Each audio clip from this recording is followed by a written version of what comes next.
What's going on, you guys? I've recently had a request on a video showing how to rebuild this Ratchet here, the one that I recently just destroyed, putting it to the test and broke the anvil clean off. So I'm going to show you guys how to rebuild it. So I'll get back with y'all as soon as I get these screws removed. Alright, once you get your two main screws out and your third little selector switch screw, you're pretty much set. You're ready to go. You can slide this whole piece out right here. And unfortunately, in my case here, my pawl came out as well, which is probably going to be the biggest issue for rebuilding this Ratchet. See, there's a tiny little spring in there which holds the paw up against your main gear here. So that's why there's a ton of grease in there, because it holds it in place for you. You kind of have to push that paw back a little bit to get this in there. But these screws here are T10s. This screw here, I'm not too sure what it is. I put a T10 screwdriver in it, but it was too loose, and then I put a T10 bit in it, and it was too big, so I made it work with this screwdriver. I kind of touched it up a little bit with my bench grinder on the end there, and it eventually just worked, so that's what happened. And over here, I got my old parts for it that broke. So there's where it broke from the anvil there. Here's the old teeth. The teeth were fine, it's just the anvil broke. And right here are the little springs that I'm talking about. Yeah. And then my old paws and my selector switch. So, you know, it's not too difficult, but it is kind of tedious. So this paw will go back in that little slot there.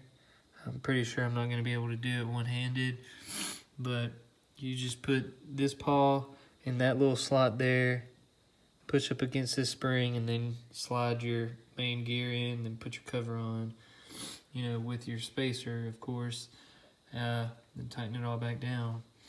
But lately, I've been catching a lot of flack for having some dirty tools. These Tekton tools of mine are usually, well, every tool of mine is usually thrown in the dirt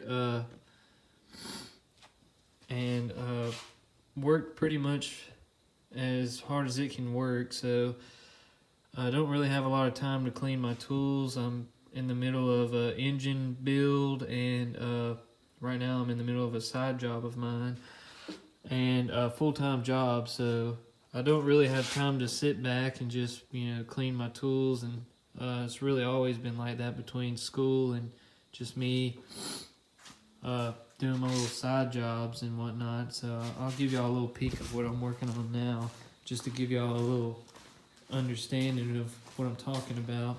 So you take a look out here, they're all in the gravel and you know, just chilling.